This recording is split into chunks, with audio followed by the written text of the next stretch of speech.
Boa noite.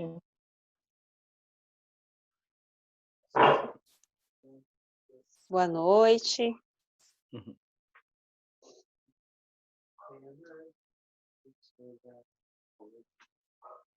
Como é que Todo está, mundo bem? Sensei? Olha, bem na medida do possível, né? As notícias nunca são, as notícias gerais não são as melhores, né? Então, a gente acaba, todo dia é uma notícia, né? E, então a gente fica um pouquinho assim, depois pratica, né? Uhum.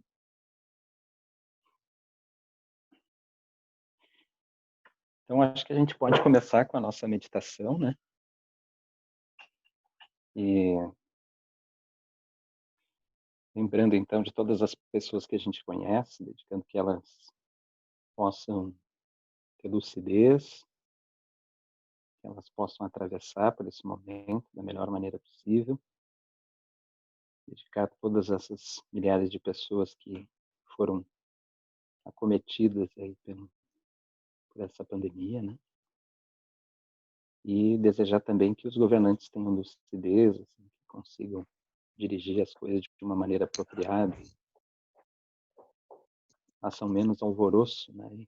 E um pouco mais pensando no conjunto das pessoas.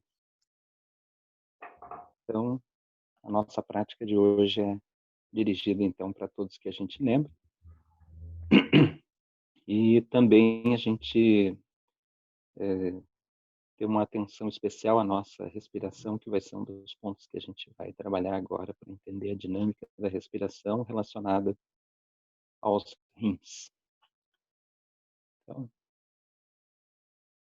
vamos começar. Agora tem que botar assim, ó, quem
Boa noite a todos, todas. Boa noite. Boa noite a todos.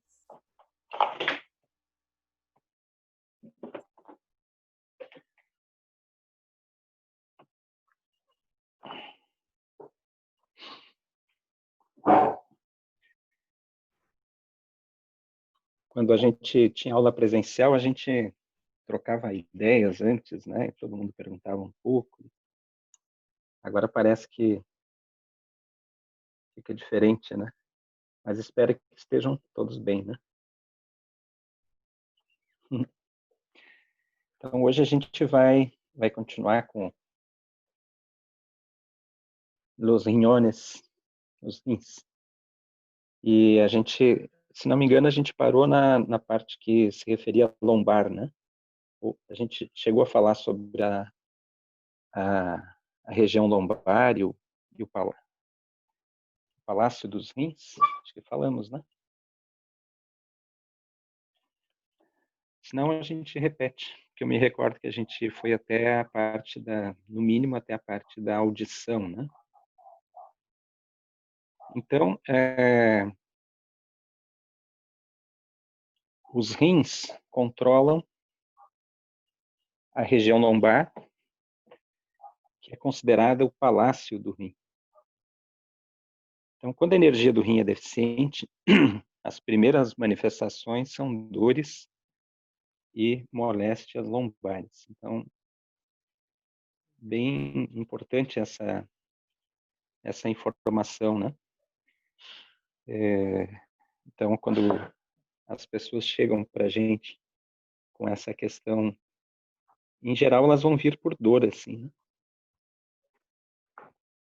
Elas vão chegar por alguma dor específica, porque elas ouviram que a acupuntura cuidava da dor. Só com o tempo que elas vão tendo contato com outras pessoas, enfim, daí elas entendem que a acupuntura é uma abordagem muito mais ampla, né? Mas aqui também há de se perguntar para a pessoa dessa origem, né, da deficiência, né? E muitas vezes a gente vai saber, assim, vai ouvir, né, que pode ter aí algum episódio significativo de medo. Episódios como traumas, assim, que a pessoa possa ter passado. Muito comum na gravidez, assim, a dor lombar. Daí a gente diz, não, mas é pelo peso, né? Mas não, ela também pelo aporte de energia original que a mulher aporta, né, para aquele novo ser que está ali. Mas também, principalmente a primeira gravidez, assim, as circunstâncias onde a pessoa ainda não sabe como lidar com aquela situação. Então, é uma situação nova, e até que não nasça a mãe e nasça o pai e que a criança esteja bem e tudo, a gente tem os receios, né? Então, a região lombar ela é muito significativa para a percepção da energia do rim. Não quer dizer que haja alguma patologia no rim. A gente não pode deduzir que ali possa ter uma situação mais patológica, enfim. Mas situações, isso pode se tornar patológico com o tempo, assim, né? O rim não excretando adequadamente e fazendo o processo de formação do sangue, enfim. Mas bem significativo essa questão. Então, essa questão do rim controlar a região lombar, a gente tem lá naquela nossa tabela que mostra as relações, as correlações, né? Que vai dizer que o rim rege a lombar.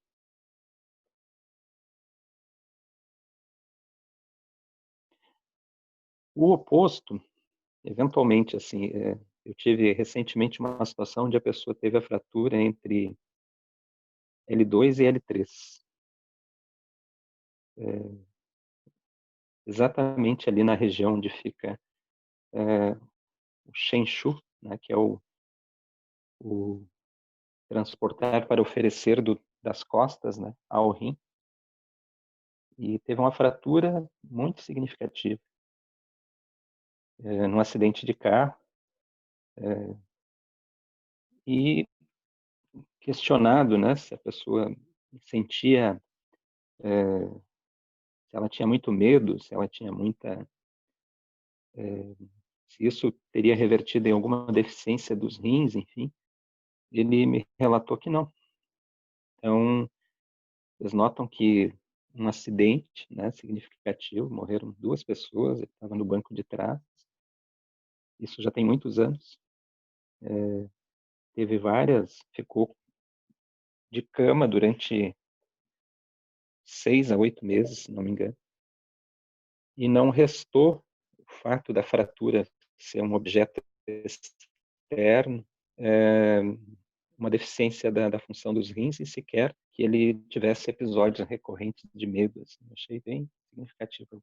Investiguei um pouco mais porque foi curioso, né, que era exatamente naquela região. Então, eventualmente, isso me levou a crer que um advento externo não necessariamente ele vai influenciar no Shen, no psiquismo do órgão. Não sei se isso pode ser uma regra, né? Mas pelo menos é importante a gente ter isso em mente. Né?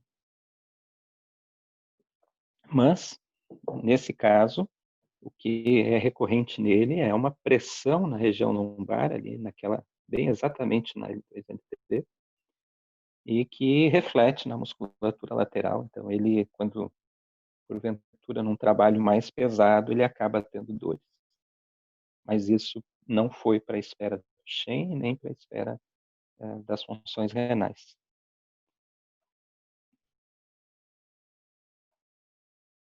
A sexta função dos rins é receber o ar.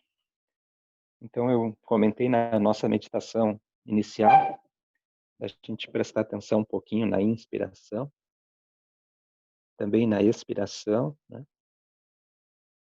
E então aqui, isso também é objeto de estudo do yoga e de outras tradições, né? Que a inspiração, a capacidade que eu tenho de inspirar, ela depende, então esse inspirar, ele depende da energia do rim e, no ciclo geracional, a energia do fígado. Então, como que a gente vê isso? Né? A gente vê quando a gente, em silêncio, assim, acomodado, a gente conta mentalmente a inspiração, depois conta como se fosse segundos, assim, né? Ou pode ter um relógio também medindo os segundos. Conta os segundos da expiração. Também a pausa, né? Inspira.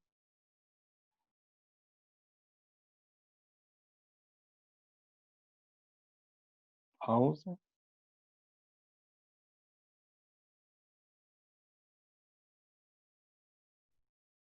Ali a gente pode perceber se, eventualmente, a gente tem alguma dificuldade em algum desses momentos. Assim. Ou se a inspiração é muito longa, a expiração é ofegante e rápida. Se eu não consigo dar a pausa, porque como se me faltasse o ar. Na verdade, eu vou estar pleno, mas como se não tivesse condições de expirar. Né? Então, ele vai dizer que a inspiração depende da energia dos rins e do fígado. Já a expiração é regulada pelas energias do coração e do pulmão. Então, nós estamos vendo aqui o ciclo geracional e a Terra ocupando esse papel de centro, de pausa, de estio. E aí vem um pouco da explicação. Então ele diz, isso tudo também possui outro significado. Quando inspiramos, na yoga a gente presta muita atenção nisso, assim. Inspira, os pulmões inflam e o diafragma desce. E esse movimento do diafragma realiza uma massagem nos órgãos e nas vísceras da cavidade abdominal, fazendo com que saia deles essa essência acumulada que logo se depositará no rim. Essência de. A seguir, na inspiração, a verdade aqui é na expiração, está errado no livro. Quando sobe, que é quando o pulmão esvazia e o diafragma ascende, permite que essa essência circule, né? Então o rim transforma essa essência em ti, o ti, na verdade, e permite que essa essência circule e volte aos órgãos que necessitam dela. Então esse processo de inspiração, expiração, que é na yoga, os pranayamas, é muito. Os pranayamas são considerados uma prática de ponta, uma prática bem importante, assim, e a gente lembrou ao longo do curso, assim, o quão importante é quando surge um episódio para a gente ter a chance de respirar um pouquinho, né? E como que isso muda a energia geral do corpo, e com isso permite que a gente possa olhar de uma maneira diferente para aquele acontecimento. Então, eu me lembro de sempre recomendar às pessoas, até na hora que vão ao banheiro, né, aproveitar, estão numa empresa, em algum local, assim, de exercitar a respiração consciente, assim, não é aquela respiração, né, ofegante, assim, e nem pranayama muito rápido que a gente já fez, assim, né? Mas essa respiração que, como se a gente estivesse nutrindo todos os órgãos de ti. E, consequentemente, o ti move o sangue e o bom sangue nutre o ti. Então, o processo respiratório muito importante. Assim. Eu estou seguindo hoje, porque eu prometi para vocês no sábado que eu ia tentar hoje concluir a parte dos rins. E a gente vai entrar depois na bexiga, que também essa entranha maravilhosa, assim, e vai revelar muitas coisas para a gente. O texto cru, às vezes, ele passa um pouco batido, né? Mas a gente estuda junto, assim, e vai olhando e trazendo exemplos, ajuda muito. Então, o sétimo ponto, vocês podem me interromper, assim, fazer comentários, acrescentar. O sétimo ponto é controlar água e líquidos. Isso se deve a 3 fatores. Em primeiro lugar, a própria função de filtro, né, que isso a gente, até no ensino fundamental, a gente sempre aparecia essa descrição quando a gente tinha um pouquinho de ciência, assim, né? O rim é o filtro do sangue. Né? Depois, quando a gente veio para a medicina chinesa, mas a própria medicina contemporânea já reconhece essas outras funções, assim. Não fica mais limitado aqui a função de filtragem, né? Mas ele possui essa função também. Em segundo lugar, o rim, como parte do reino mutante da água, possui uma íntima relação com o fogo. São os dois extremos do mesmo eixo. Isso até anatomicamente, se a gente olhar o mapa, a foto do sistema circulatório, nós vamos ver lá a ligação direta, né? coração com os rins, lateralmente os pulmões oxigenando, mandando para o átrio esquerdo, devolvendo, e aquela circulação maravilhosa, assim, por isso que a gente faz relação em vários momentos da pressão arterial com a função dos rins. Eu me lembro de vários pacientes que esquecem de tomar o medicamento para pressão, e logo após a tomada do medicamento eles relatam que fazem xixi assim, em abundância. Então, aquele processo da pressão arterial alta, né, acabava contendo, inclusive, a função do rim. E agora a gente está vendo também, assim, ato contínuo a pulmões na pandemia, né? Ato contínuo, nós vamos ver efeitos nos rins e efeitos cardíacos bem importantes. Então ele diz assim, no controle, o Dr. Padilha diz assim, no controle dos líquidos da água participam a própria água e o fogo, ou seja, o equilíbrio entre a água e líquidos orgânicos depende da correta relação entre a água e o fogo. E em terceiro lugar, dentro dessa controlar os líquidos e água, ele se refere ao fato de a água fazer parte do dial inferior. Dial superior, na altura dos mamilos, ou entre terceira e quarta vértebras, vindo a partir da clavícula, chega no centro. Dial médio, 12 de Riemann, 17, 12.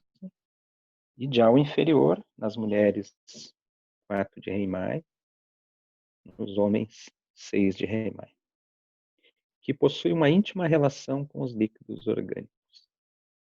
Aqui o sistema genital urinário.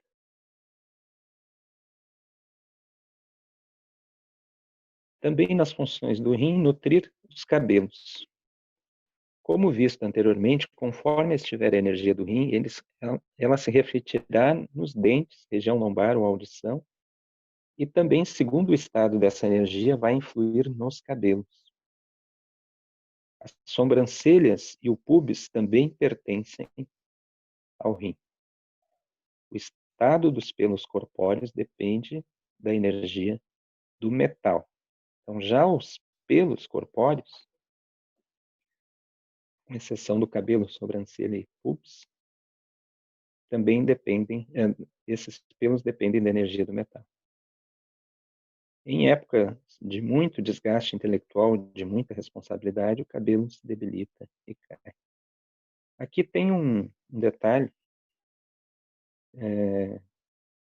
que o Dr. Padilha não fala, mas no homem que tem barba, essa região aqui abaixo quase no queixo aqui, lateral, eventualmente se a energia do rim estiver enfraquecida, nós vamos ter deficiência de barba nessa região. Então, vocês vão ver a barba inteira, mas com falhas nessa região aqui, que é mais ou menos, pega a comissura do olho, aí vem descendo numa linha reta, bem próximo ao osso aqui, do queixo, né? Vai ter falhas nessa região. E dependendo da falha, do lado da falha, a gente denota mais ou menos qual o rim que... Denota, na verdade, qual o rim que está com deficiência. Então, nas mulheres a gente não vai conseguir ver isso, né?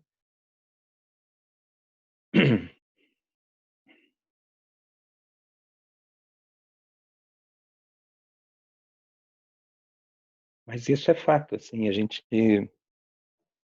eu me lembro de períodos assim que as situações eram mais complexas, assim, e tinha rapidamente começava a perceber umas entradas grandes assim, umas falhas no cabelo que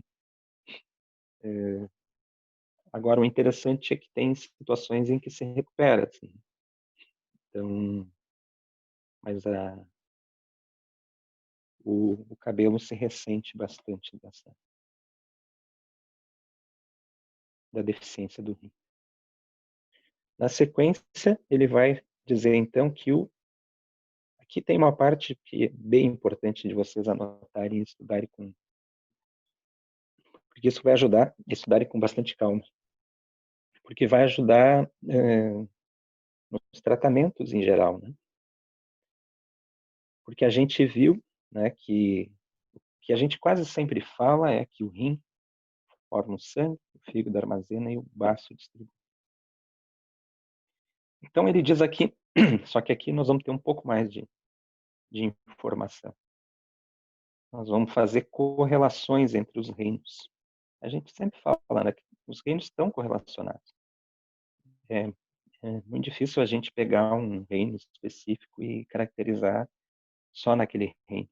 Nós vamos perceber que tem efeitos em outros reinos. E há uma inseparatividade, por isso que eles são reinos mutantes e eles fazem parte de um mesmo ser. Né? Eles não, não é possível a gente separa para fins didáticos, né? Mas na sequência a gente já olha os contextos maiores, assim, né? que foi o que o Dr. João Elias falou, assim, multifatoriais. Né? Muito importante aquilo, porque a gente sempre comentou, assim, é difícil tu fazer uma caracterização dentro de tipo, eu vou captar o que é o central. Eu posso até captar, mas ele vai estar interrelacionado com outros, né? Outros reinos. Então ele diz assim que na formação, na dinâmica do sangue, todos os órgãos ou todos os reinos mutantes intervêm. Então assim, o rim forma, mas triplo aquecedor ou sanjiao induz. Vocês lembram que quando a gente viu, logo que a gente entrou no texto de deficiência e excesso, a gente olhou mestre do coração e olhou Sanjiao. E Sanjiao a gente falava desse grande dinamizador, é como se ele ele é o motorzinho ali que dinamiza, que faz. Ele por isso ele é muito representado pelos 3 fogões, assim, né? Eles são os dinamizadores. Então, sem a energia de Sanjiao, o rim não receberia o sangue e não ajudaria, não receberia o conjunto de nutrientes e o sangue e não separaria o que é parte do sangue e o que não é parte do sangue. Então,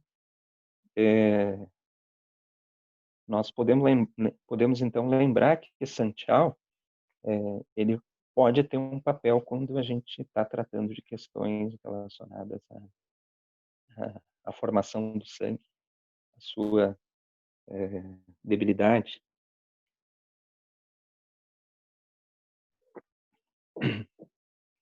Quanto à sua plenitude, o sangue está excessivo, yang, quente. Então, o rim forma, o fígado armazena, que é aquilo que a gente falava muito, né? Esse grande armazém, né? O coração o controla ou comanda. Aqui até fisiologicamente a gente pode visualizar, né, no sistema circulatório essa relação direta do fígado mandando, né, sangue para o coração, que se interrelaciona com os pulmões na oxigenação e que na sequência ele... Então, quando é falado aqui o controla, o comanda, nós vamos lembrar do próprio aspecto fisiológico ocidental, assim como a gente estuda, né? Então, o coração é o grande motor, é a bombinha, né, como se diz, né? Então, ele vai ter essa capacidade de distribuir, de comandar essa distribuição que vai ser feita depois, vai ser distribuída pelo baço. Mas vem aí uma informação bem importante. Ó. Simbal, ou mestre do coração, ou muitos estão estudando pericárdio, né, que também é uma definição, o purifica. Então, aqui uma chave muito importante quando se trata de questões relacionadas à purificação do sangue. Por exemplo, colesterol. E aqui dá para a gente já dizer, assim, de cara, o 6 de mestre do coração, ele vai ter uma função decisiva nisso. Se a gente quer atuar, se a pessoa... É difícil porque hoje em dia a maioria já chega até nós tomando as estatinas. E aí eles dizem, não, está controlado. Eu tomo estatina, rosuvastatina, tem um outro nome que é D alguma coisa, devastatina, acho que. Então, é muito difícil as pessoas nos procurarem para baixar o colesterol. Elas já estão fazendo isso de alguma forma. Mas tem casos que mesmo com as estatinas a pessoa não consegue. Então, aqui a gente pode pensar punturar, né? Hoje o pessoal fala em punturar. Mas nós podemos, os nossos conhecidos, nossos amigos, nós podemos pedir para eles massagear todo dia os 6 de mestre do coração. Faz um movimentozinho de pinça, né? E, ó, dedo polegar ali, ó. 3 dedos da pessoa da prega de flexão entre os 2 tendões.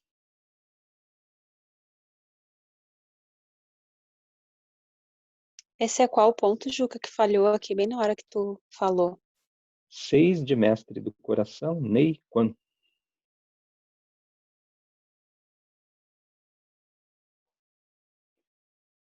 O baço, o Juca, distribui.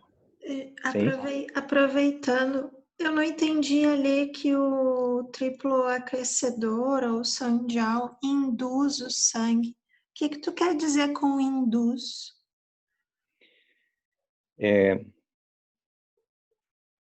Ele é o dínamo.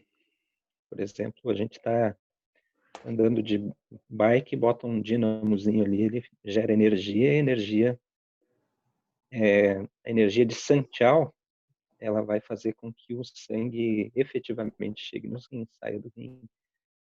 Ele é um indutor, na verdade, geral, né? Ele é o grande potencializador geral da energia, né?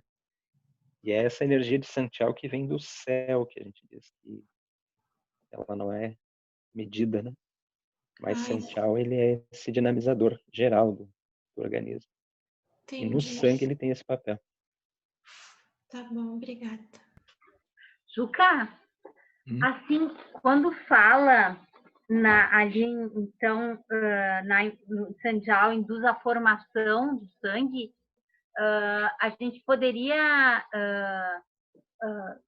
ver, seria alguma coisa, por exemplo, agora eu me lembrei de uma paciente que eu tive que ela tinha um problema de baixa de plaquetas, né? Uhum. E pelo menos os médicos do posto fizeram vários exames e não acharam nada, né? Então, ela até tinha que fazer uma extração dentária e hoje não podia fazer porque tinha as plaquetas baixas. Então, no caso, uma má formação, assim, poderia ser considerado nesse aí ou não? Eu acho que a gente poderia considerar em todos os reinos aqui. Reinos. Né? Todos os órgãos, né, que vão ter a função direta na relação. Porque não está formando adequadamente, né? Então, né? Aí, por isso que por isso que a gente sempre, quando nos chegam as pessoas, é importante a gente regular sangue e energia através dos pontos Quan, assim. Se a gente ajudar nessa parte, né? Porque se a gente pensar nos pontos Quan, eles 3 de fígado na primavera e no verão, 36 de estômago no outono e no inverno, eles vão estar potencializando essa função, assim, em geral, né? Eles são os koans porque eles vão estar fazendo a relação de todos esses reinos aqui. E junto, obviamente, os pontos koan que regulam a energia, 4 de IG, na primavera e no verão, e 11 de G no outono e no inverno. Eu atuaria por aí, assim, né? E talvez uma moxa no 17 de bexiga, que é o chu dorsal do diafragma, que vai ajudar nesse processo de baixa e ascensão do diafragma. Por isso que ele é considerado, ele é o transportar para oferecer ao sangue. Então, daria para trabalhar esses, pegando esse caso só específico, assim, isolado, como se fosse só um, né? Claro que a gente investigaria um pouco mais porque que isso está ocorrendo, né? E tentaria ver a nutrição da pessoa, né? Ela era uma paciente que era diabética também e tudo, né? Mas só que isso me chamou a atenção agora, mas de repente, né? Uhum. Obrigado. Entendi. Então, o baço distribui o sangue. É muito interessante que os primeiros sinais de varizes e varicosas que surgem, né, ficam exatamente no trajeto do canal do baço, principalmente na região abaixo do joelho, parte interna aqui. Muito incrível. Incrivelmente, ali nós temos, então, o mestre das veias, 9 de baço pâncreas, né, que vai ajudar nessa distribuição. Então, quando a gente nos chega alguém com uma característica de estancamento, o 9 o 9 de baço pâncreas, ele vai ser bem importante nesse processo, e por isso que ele é o grande mestre das veias, enquanto que o mestre das artérias é o 9 de pulmão, porque nós temos aqui, logo na sequência, que o Dr. Padilha vai dizer que entre as funções, na formação do sangue, o pulmão o move. Então, aqui a gente pode traduzir: o Ti move o sangue e o bom sangue nutre o Ti. Então, o bom sangue, o sangue com a boa formação, com a boa nutrição, ele vai fazer o quê? Ele vai gerar energia boa, ele vai gerar Ti. E com isso o Ti vai mover o sangue. Então, aqui já aparece esse papel do pulmão movendo o sangue. Então, esse detalhe importante, né? Então, com isso, olha só, Sanjiao induz, é o dinamizador, a formação, o rim forma, o fígado armazena, o coração o controla ou comanda, mestre do coração, Simpal, purifica, o baço o distribui e o pulmão move o sangue. Ou seja, todos eles influenciam a dinâmica do sangue. Porém, de modo concreto, a função do rim é formá-lo. E se forma, sobretudo, as medulas. A medicina ocidental trabalha com o mesmo conceito, no qual o sangue é gerado na medula óssea.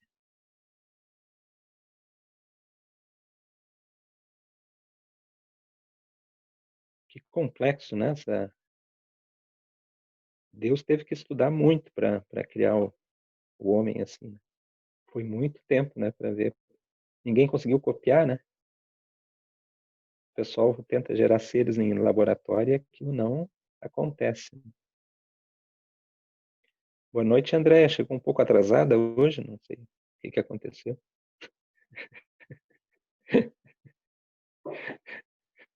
Perde a colega, mas não perde a piada, né? Tem que sempre provocar.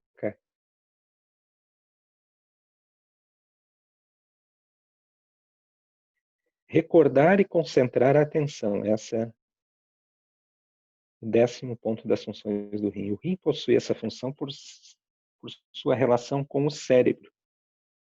Tudo que é trabalho intelectual possui relação com a energia do rim, pois é a energia da qual o cérebro procede.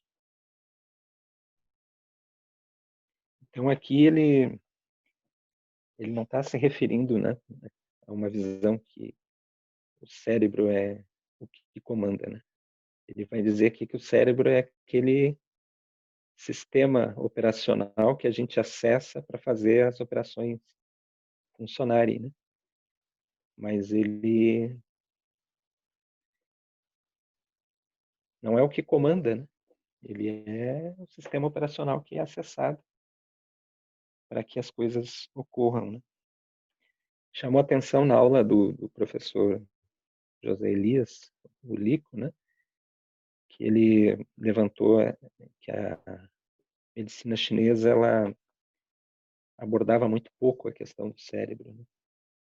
Que o cérebro era uma entranha extraordinária, né? Que é considerado.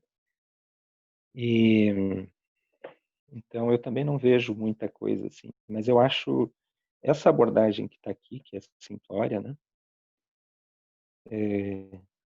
Tudo que é trabalho intelectual possui relação com a energia do rim, pois é a energia da qual o cérebro procede. Ela também tem essa visão, ela se relaciona com visões, por exemplo, o budismo ele aborda muito essa questão. E ela tem uma relação direta, assim, né? Então, o cérebro ele vai ser um conjunto de operações que dão conta de nossos movimentos, de nosso, né, a partir dos impulsos nervosos, enfim. Mas ele não é o determinante, né? Existe um aspecto anterior, né, que vem do próprio coração, da vontade, da coragem ou não, que vai determinar esse funcionamento, né? Mas é muito importante, né? Porque vocês devem lembrar que sempre quando a gente pensa nos nossos idosos, a gente imagina a indicação deles terem atividades mentais. Por exemplo, jogar cartas, fazer crochê que precisa decorar os pontos. Se tu não estiver atento, né, a cada lacinho, tu se perde, não vai dar certo aquela peça que tu está desenvolvendo. E se a gente se reportar ao próprio Alzheimer, assim, a gente vai se dar conta que é um processo que dá uma pane, né? À medida em que aquela parte do cérebro tiver tem um nome específico, não vou lembrar, mas ela é como se ela se plasmasse e deixasse de funcionar. E com isso, por isso que os níveis, né, de Alzheimer são muito diferentes. Assim, nós vamos ter N características dele, né? Nesse sentido, tratando desse aspecto do cérebro, né, nós temos eu indico assim, que vai ajudar bastante os nossos idosos, né, que é o 6 de bexiga, né, junto com o 6 de D e o 7 de triplo aquecedor, assim, para a gente procurar que os nossos idosos tenham seus tempos finais, assim, com lucidez, que eles consigam coordenar os seus movimentos. Estou dando só 3 Juca, pode questionadores aqui. repetir, por favor? 6 de bexiga, 6 de D e 7 de triplo aquecedor. Obrigada. Seis de bexiga está aqui dentro, né, do reino da água, e ele também nos lembra, né, que nós somos uma herança luminosa, mas ele atua direto assim sobre o funcionamento do cérebro, a lembrança, a capacidade de fazer inter-relações, também na própria estrutura do cérebro, para que ele não tenha partes, né,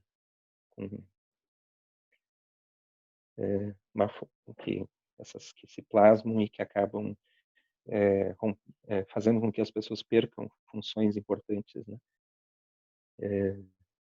Tanto físicas como mentais, né?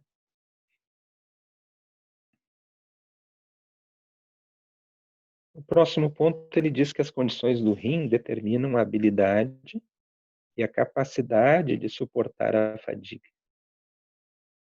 Então, quando a gente tem relatos assim que chegam, né, onde a pessoa diz, a gente já acorda cansado e os dias são arrastados, assim, um cansaço. Tem relação com quase todos os reinos, né? À medida em que, quando chega nesse ponto, vai ter relação com quase todos. Mas a gente já tem a pista de por onde começar. Bom, né? Esse cansaço extremo, né? Que ele fala aqui da habilidade e a capacidade de suportar a fadiga, né? Então, a pessoa não consegue lidar com trabalho que leve à fadiga. Ela vai ter trabalho ou atividades, aquilo que ela precisa fazer. Então, aqui tem uma pista importante, né? Para a gente já sair vendo a proposta terapêutica. Na sua relação interior-exterior com a bexiga. Então, o rim é o vetor yin do reino mutante da água e a bexiga o vetor yang. E ele forma um canal unitário com o coração, Shaoyin. A relação mais importante que a água estabelece, todos têm importância, mas essa é a mais vital, é com o fogo. Essa inter-relação, ou esse equilíbrio entre água e fogo, é o que realmente vai manter a vida. Então, a gente comentou antes sobre isso, né? Que, inclusive, sob o ponto de vista ocidental, né, a gente vê essa inter-relação direta, né? E a gente citou exemplos aqui, né, das funções cardíacas interferindo na urina, as dificuldades urinárias interferindo na pressão. Por isso que uma das primeiras coisas, né, que vai se fazer numa situação de paralisia dos rins é a diálise, porque senão tu leva uma pane do sistema cardíaco. E por último, dentro das funções do rim, depois a gente pode comentar um pouquinho, o Dr. Padilha vai falar então que o rim é um órgão par. No organismo, existem somente 2 órgãos pares, rim e pulmão. Os rins são idênticos e neles reside, aqui ele quer dizer que são idênticos porque os pulmões não são. O lóbulo esquerdo, o pulmão esquerdo tem 2 lóbulos, o pulmão direito 3 lóbulos. No pulmão esquerdo a gente tem aqui a inserção em parte dele do coração, né? Mas no caso dos rins, eles são idênticos. E neles reside o fundamental do homem. Como resultado disso, possuem 2 funções fundamentais. Então, ele tem 2 funções fundamentais. Recordar ao homem sua natureza, sua essência, sua origem como homem, que é como a água, que se adapta a todas as coisas. Com suas características de firmeza e autenticidade,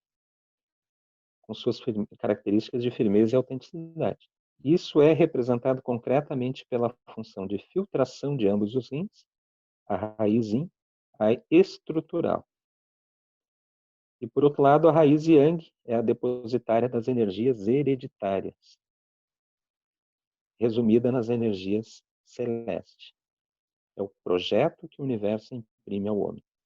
Daí participam as 3 vias de luz extraordinárias: Tumai, Renmai, Chonmai, albergadas na zona de 4 de Tumai, Mingmen, porta do destino. Sem dúvida, um órgão duplo, extraordinário, né?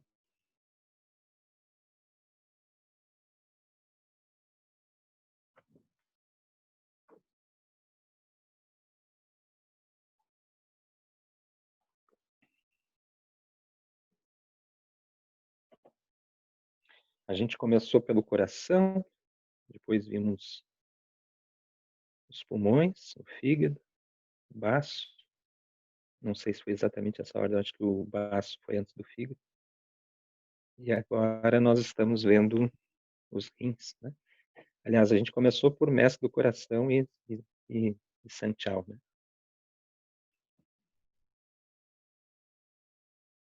Nós vimos que o rim, a parte yin dos rins, ela não entra em plenitude, em excesso.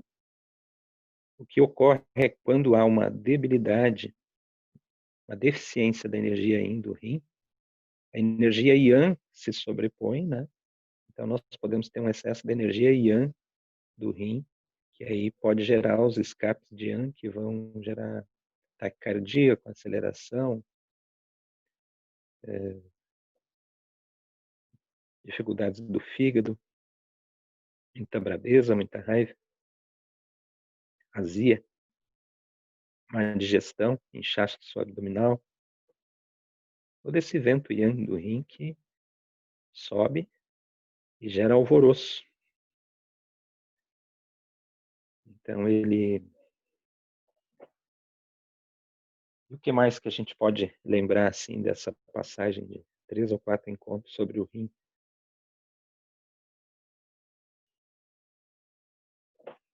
Os rins.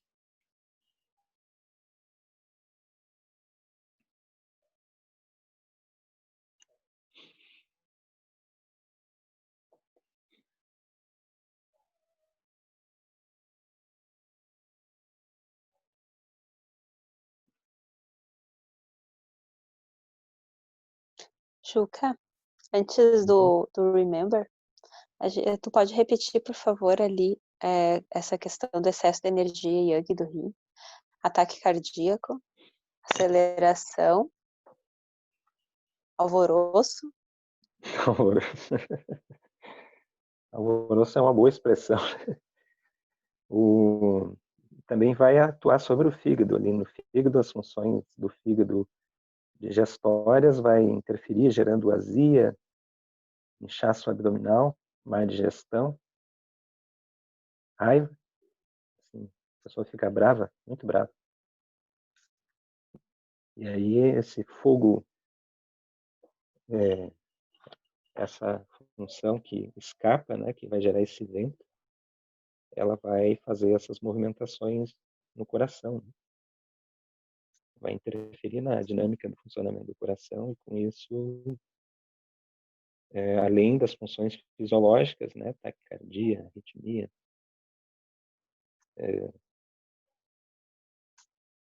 podendo levar a pane, né, podendo levar... tem também os aspectos emocionais, assim, então a pessoa pode ter uma euforia extrema até uma tristeza profunda e o coração não ter acalento. Eu tenho que cuidar com as palavras que tu está transcrevendo. Depois, quando eu leio lá, eu digo, meu Deus, o que eu falei ali?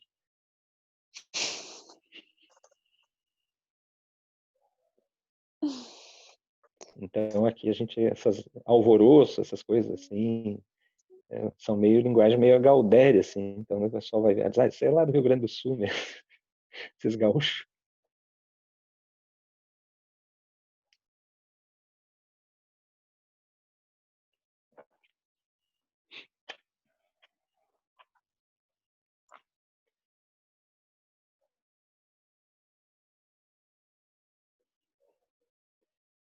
Então, acho que a gente pode começar com a bexiga hoje, né, também. Podemos? Uhum.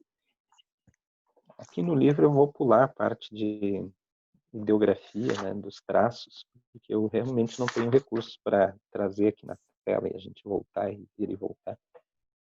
Essa vai ter que ser a parte presencial, mas todos aqueles que têm o livro podem olhar assim, o significado ideográfico. Na escola eles sempre ressaltaram muito essa parte, né, porque o chinês não gerou uma ideografia, um desenho ideográfico aleatório, né? Então, mas a gente vai conseguir abordar aqui na parte do texto explicatório e se vocês tiverem a chance de olharem daí os traços com calma, né? E verem por que eles chegaram à ideografia para a bexiga, né? Então, o Dr. Padilha diz assim: se o rim era o lugar da calma absoluta, da profunda escuridão que guardava em seu interior a opção da criatividade celeste, então aí a opção da criatividade celeste, as energias hereditárias, aquilo que vinha do céu. A bexiga, a raiz yang da água, é a expansão dessa opção. Por isso, a luz em movimento, a criatividade do céu em movimento, e em sua expansão, recolhe toda a expressão da totalidade. Então, ele vai falar dessa totalidade fundamentalmente por essa relação, né, dessa expansão com as energias celestes, energias hereditárias. Daí ele diz: essa víscera possui uma particularidade que as demais não possuem. Seu canal é constituído por 3 linhas. Aí ele tem essa imagem do livro, né? Muita luz, dá para ver que tem 3 linhas ali ao centro da coluna. Mais pertinho.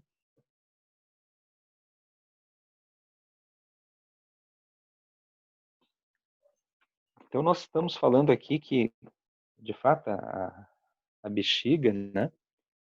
Para mim, esse canal extraordinário, né? Ele tem 67 ressonadores. Né? Mas, além disso, ele tem três linhas, né? A interior, que é 0,5 cuns do centro da coluna, se localizam os pontos Ruato Diadi, que atuam sobre a energia ancestral de todos os órgãos e vísceras. Então, aqui na altura dos órgãos e vísceras, nós podemos atuar com massagem, com moxa, com agulha, sobre o aspecto ancestral. Então, aqui, aqueles relatos das pessoas que muitas vezes não tem nada constituído nessa vida que levasse ela a ter determinadas enfermidades. Mas que a pessoa veio com isso. Se era de outra vida, não outra vida, enfim, a gente está falando do mundo conformado. Então, nós temos aqui os Ruato Diadi, que vão estar atuando sobre esse aspecto da energia ancestral. No ponto médio, 1 com 1,5, 2 dedos da pessoa, de baixo a cima, né? Na coluna.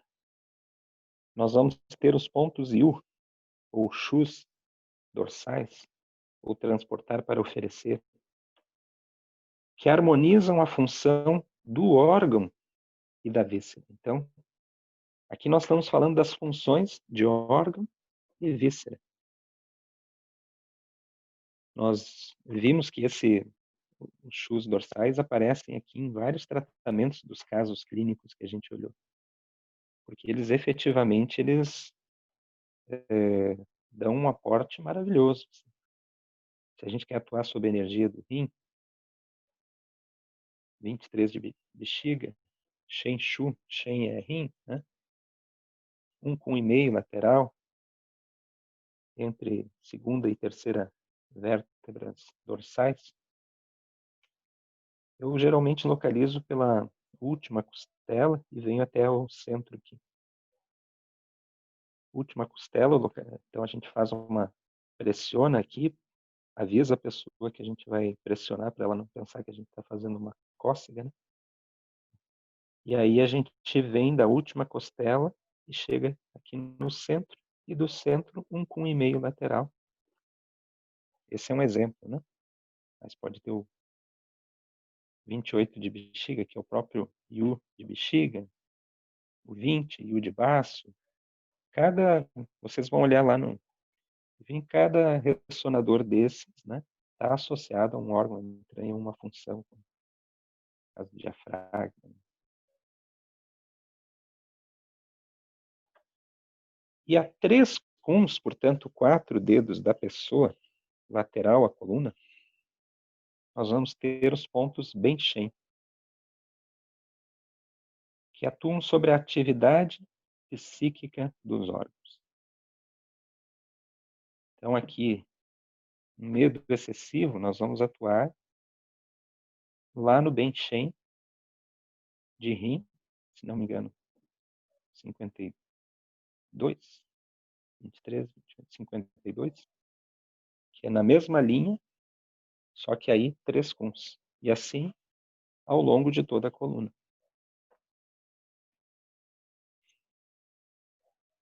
Então, a bexiga constitui um microsistema que exerce controle sobre o físico, o psíquico e o ancestral de todos os órgãos e vísceras.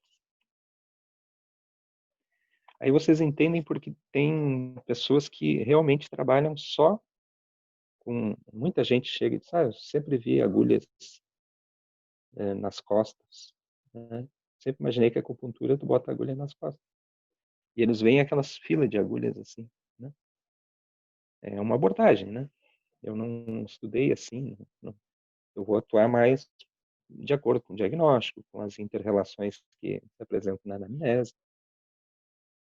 Mas soube, né? Eu acho que foi até a Patrícia que me contou assim que na escola Neidim, como tem os acupunturistas, tem as pessoas que retiram as agulhas, tem as pessoas que fazem a moxa, tem as pessoas que na massagem fazem a massagem aqui nos canais, no canal da bexiga, né?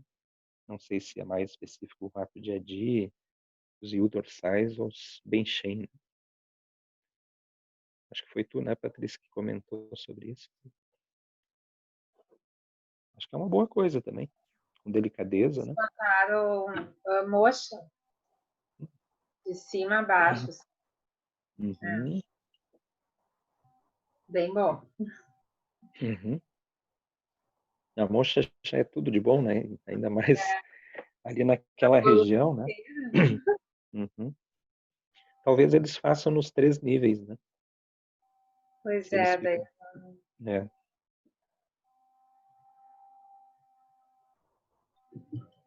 É um microcosmo de luz em movimento, a bexiga. Que como último servo, a ideia de servo humilde, que não armazena nada, diferente do rim, que está lá, sua essência armazenada, a bexiga, ela recebe e distribui, recebe e coloca para fora.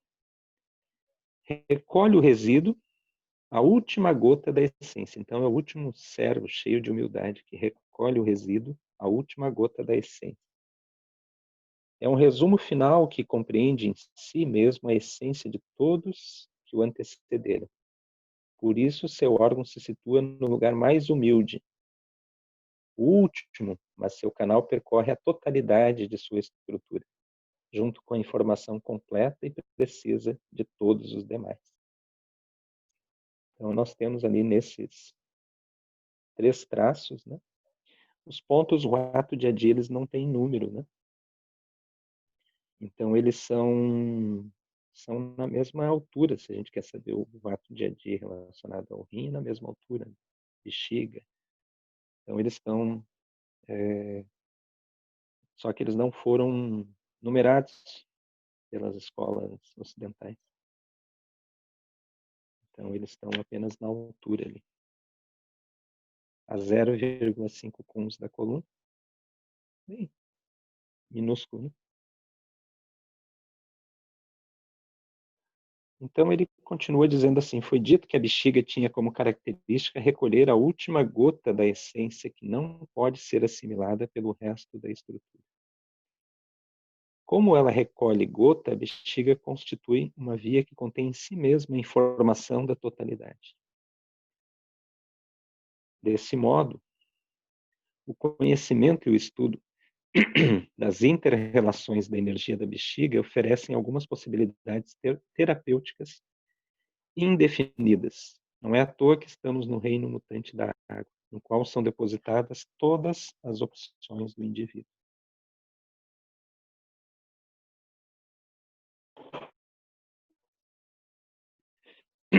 Então ele continua dizendo: nas costas do ser humano estão resumidas as possibilidades da atividade de todos os órgãos e vísceras.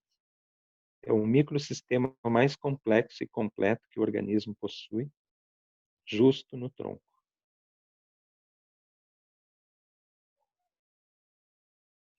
Nesse sentido, se constitui de um canal de energia atípico, o qual vai ter uma tríplice distribuição nas costas.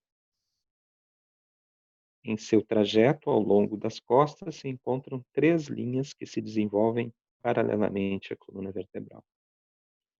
Justo na linha imaginária que une os extremos das apófises transversas das vértebras, encontramos a primeira linha de energia na qual se distribui longitudinalmente, chamados ressonadores Huato-Jiajin.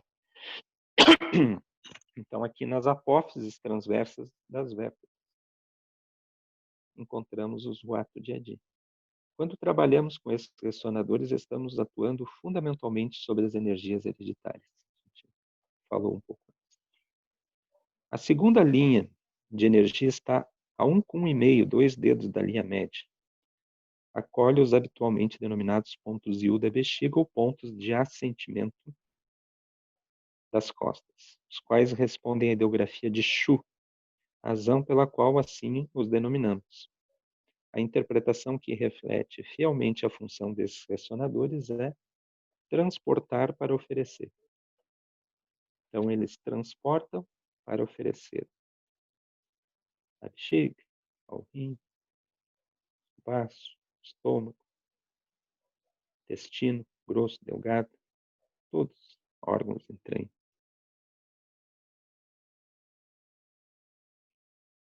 A esse respeito, chamamos atenção para a possível confusão que se pode criar entre esses ressonadores e os denominados Shus antigos, que se corresponde com a atividade dos 5 reinos mutantes e que se encontram localizados em cada canal.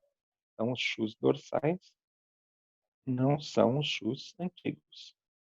Os Shus antigos estão lá dos pés até o joelho, e não nessa ordem, né?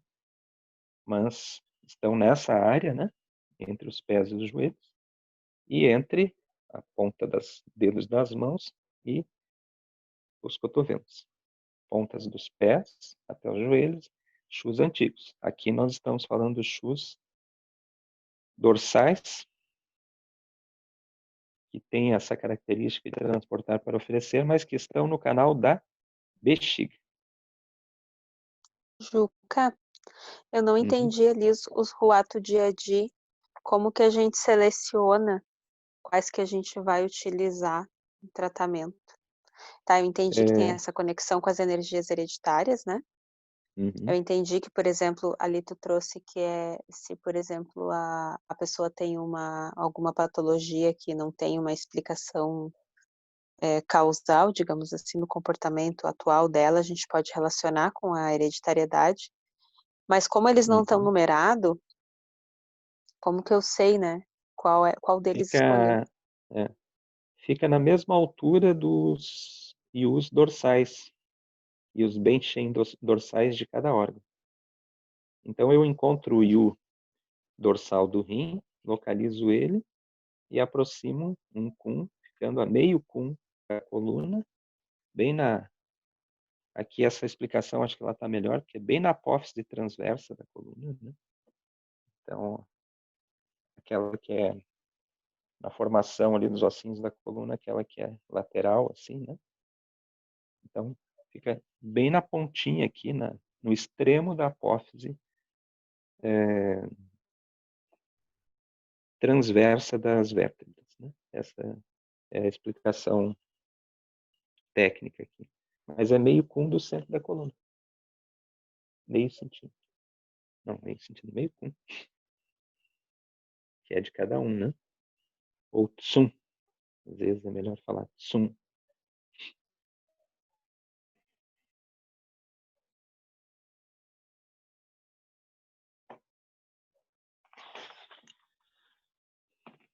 E aí ele continua.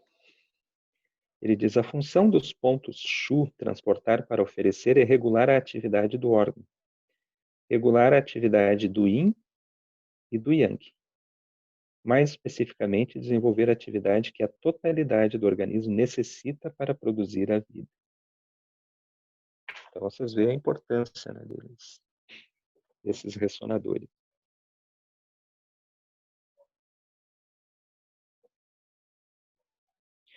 Depois da barreira que estabelece Dazu, 11 de bexiga, começam a aparecer em ordem descendente, então ali um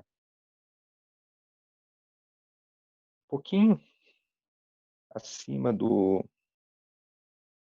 14 de Tumai, que é entre a sexta, a sétima e a primeira vértebra dorsal, a sétima cervical e a primeira dorsal, um pouquinho acima ali, começam a aparecer em ordem descendente. Então, nós temos os ruato, no 11 lá das costas começa a descer essa linha dos chus dorsais.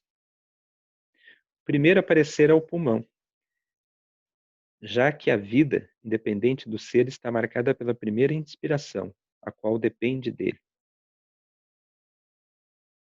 Os ressonadores continuam aparecendo paulatinamente a um ritmo perfeitamente estabelecido, desde o nível da terceira vértebra dorsal até o nível da quarta vértebra sacral.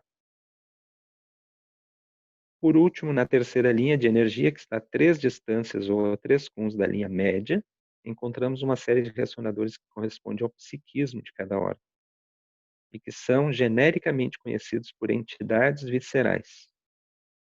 Muitos autores trabalham, em vez de Shen Shu, né? Bem Shen, trabalham com esse conceito de entidade visceral do rim, entidade visceral da bexiga, do pulmão, do baço.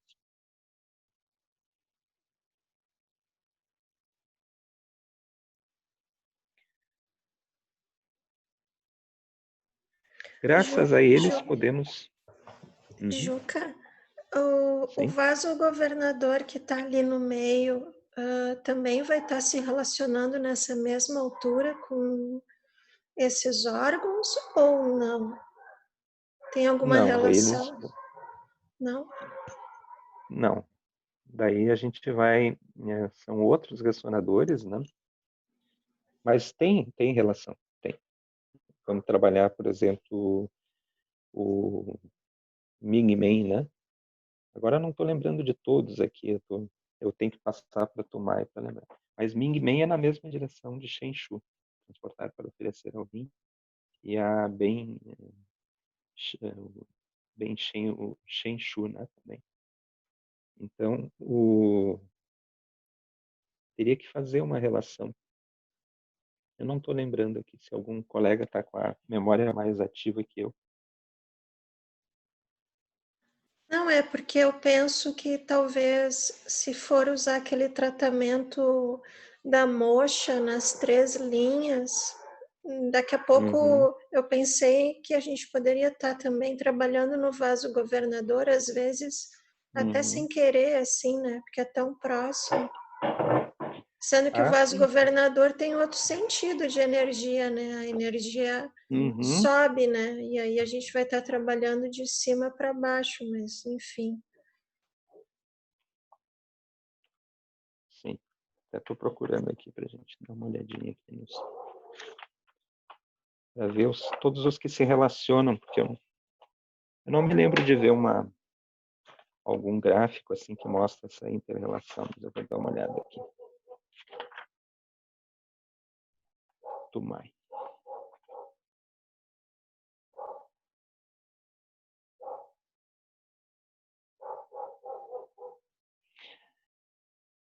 Mas assim, no geral, aqui, pelo que eu estou vendo, mais Migmen mesmo. 4 de Tumai, né?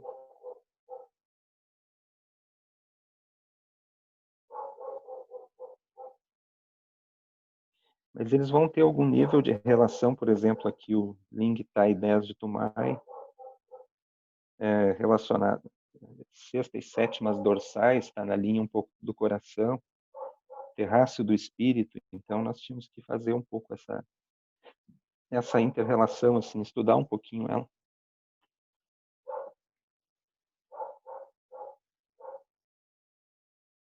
Uhum. Porque nós vamos ter até ali na região um pouquinho acima do 14 de Tumai, que iniciam os canais da bexiga, né? E já o Tumai, ele acaba vindo até a 1 aqui, né? O 24, 28 de Tumai, 28, que é no freio do lábio inferior, né? Então, mas eu acho que, pelo que eu vejo aqui, ele vai ter vários momentos aqui que eles têm algum nível de relação.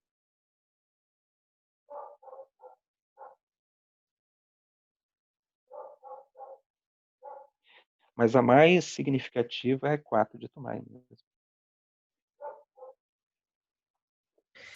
E outra pergunta, Juca, que me ocorreu, só voltando um pouquinho lá para o rim, quando a gente está fazendo anamnese e está interpretando a maneira que a pessoa nasceu, ou a mulher, como ela teve os partos, né, dos filhos dela, como é que eu encaro a cesariana? Por exemplo, se a pessoa nasce de cesariana, o que pode ter afetado na energia dela? E a mulher, quando teve, por exemplo, 2 partos de cesariana e nem conseguiu ter um parto normal, como é que eu encaro a cesariana? A cesariana, ela tem um protocolo, assim, né? Ela tem cidades que isso não... exemplo de Caxias, assim, é praticamente só cesariana, né? Não é que os médicos não queiram fazer, eu vou fazer essa introdução aqui, porque só para não ficar um pouco a condenação da cesárea, assim, né? Não que tu tenha feito isso, né? Mas o que acontece? Então, tudo depende do tempo, né? De gestação, da qualidade da gestação, dos pré-natais. Eu vejo, assim, muitas crianças que... Eu não vejo, assim, que existe uma característica das crianças nascidas de cesariana que possa ser inferior, a não ser no processo do próprio parto ali, que existe uma série de hormônios que são produzidos importantes e que tem a inter-relação com a mãe. Mas ela, dentro dos protocolos, assim, ela se faz necessária em muitas situações. Então, eu não saberia dizer se existe uma dificuldade, vamos dizer assim, uma diferença significativa, né? Sob o ponto de vista da energia que é aportada para a criança, porque eu acho que ali já tem o desígnio, né? Já tem o aporte que a mãe, a sua energia hereditária, aquilo que ela viveu, passou para a criança, né? Eu acho que o que influencia muito é o desejo de ter ou não desejo de ter processos estressantes profundos que possam ter ocorrido durante a gravidez, as relações, agressões, a gente vê muito em vilas, assim, né? Onde a mãe tem dificuldade de fixação da placenta, do feto na placenta, e a placenta no útero, desculpa. Eu vejo que é mais como ocorreu esse processo de gestação do que o procedimento final, assim, né? Eu já vi muitas mulheres que foram até os últimos momentos com o desejo de ter, através de um parto sem cesárea, sem anestesia, e não ocorrer, né? E precisar ir, assim, e às vezes colocar em risco a própria vida da pessoa, assim, da mulher e da criança, né? E eu vejo, então, assim, muitas crianças nascidas de cesáreas, assim, que têm uma energia fortíssima e tudo. Aqui é um comentário muito pessoal, eu nunca li, assim, do seu ponto de vista Mas eu até poderia pensar um pouco mais sobre isso também, porque Posso falar? Pode, por favor. Eu acompanhei, assim, durante o curso que eu fiz de odontologia para gestantes, e a gente teve aulas com obstetra que faz o parto, um parto natural, não sei se conhece aqui de Porto Alegre, que é Ricardo Jones. isso. Ricardo Jones. Uhum. E ele fez o parto do Antônio. Ah, é? Fez aqui no SEB o parto do Antônio. Ele me disse uma vez que fez um parto aí no SEB, então foi do Antônio. Foi. Que legal. E aí, então, ele falava que da quantidade de crianças que nasciam por cesárea, principalmente as crianças de plano de saúde. Né? Isso mesmo. E aí, e também eu vi o documentário aquele, O Renascimento do Parto, né? Uhum. E aí, então, falava também que, eu não sei se foi ali que eu vi, mas que na verdade, com esses partos todos, quando eles eram... colocava uma data para o parto, baseado nas ecografias, muitas vezes aquela data estava incorreta e o pulmão não estava completamente formado. Ah, sim, isso sim. E aí, então, isso, as crianças então já começavam a fazer, eles já tinham... uma coisa era quando o parto tinha que acontecer precocemente, aí os médicos já faziam uma série de tratamentos para auxiliar. Mas em outros casos acontecia um erro, né? Entre isso aí, que talvez pudesse dar alguma... Eu fiquei curiosa agora na fala de você sobre a questão do pulmão que não está formado, né? Porque tem um caso aqui de uma bebê de uma vizinha que nasceu agora com 5 meses, prematuro de 5 meses. Eu achei aquilo... como que é isso, assim, né? Não, ele tem esse tempo de... Até eu acho que a Tânia poderia nos falar melhor, assim. Não sei se ela está aí ainda, né? Mas esse tempo de gestação, assim, ele é importante na formação, né, de todos os órgãos, né?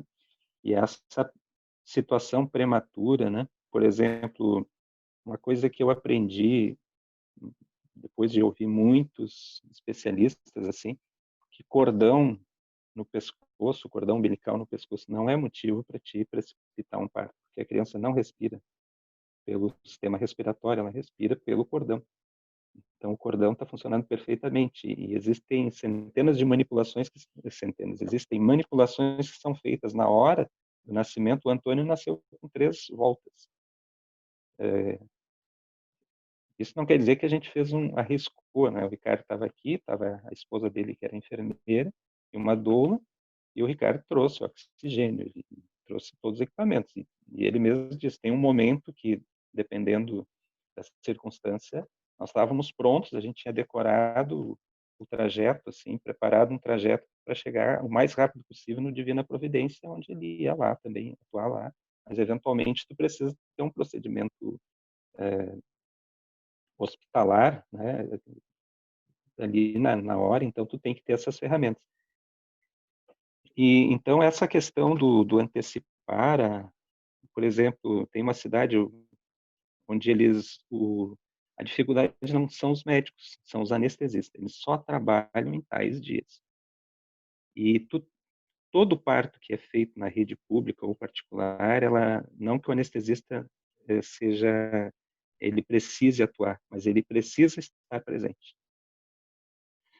Então, nessa cidade, que não é uma cidade pequena, né, não vou fazer acusações aqui, tu não vai encontrar crianças nascidas em feriadões, em feriados, final de semana.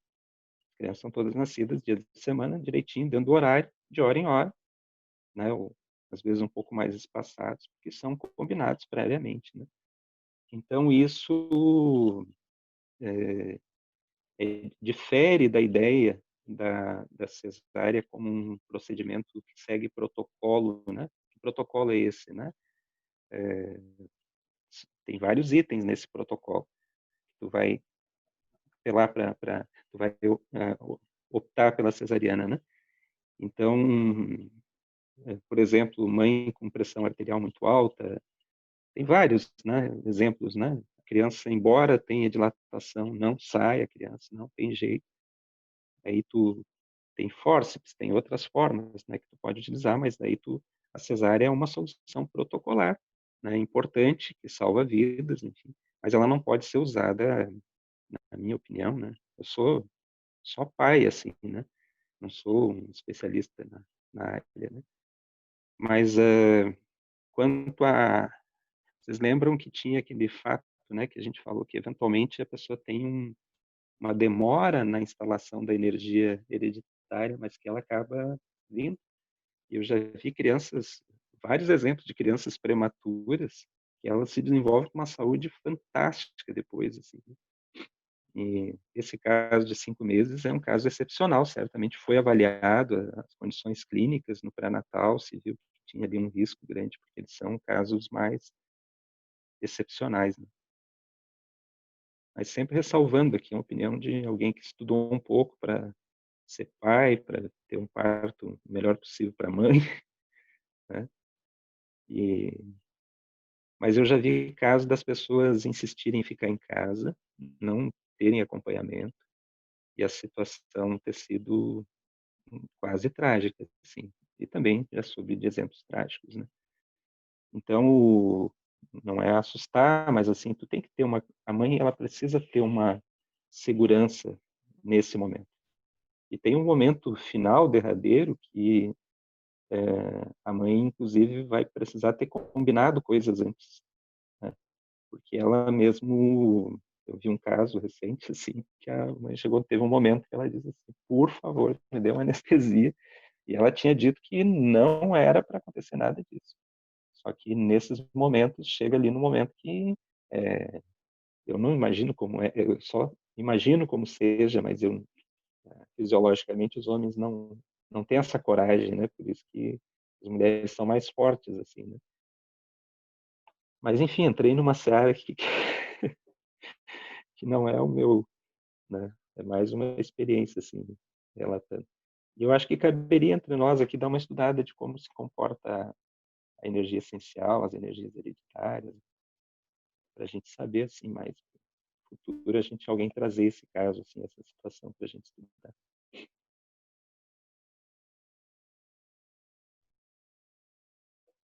Então, vamos nos despedindo por hoje. Nos encontramos no sábado. em luxo, sumiu, tizane, sassu, chakar, pendo, juxo, não do sungue,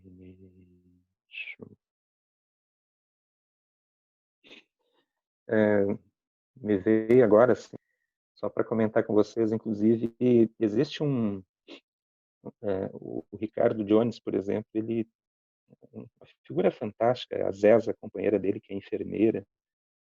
Acho que são quase 30 anos de que ele milita assim, para o parto ser um parto natural, e não é contra a cesárea, não é isso. E ele teve uma situação que uma criança foi a óbito. E isso rendeu uma coisa trágica, muito triste. Assim. Ele foi, há 2 anos atrás, ele foi cassado como médico. Então, por isso que a gente nem cogitou ele para... Ele está proibido de exercer o parto. E ele aparece no filme aquele, o reencantamento do parto. E ele está ainda recorrendo, enfim, mas a prática dele gerou Nós não estamos mais gravando, né? Acho que a gente podia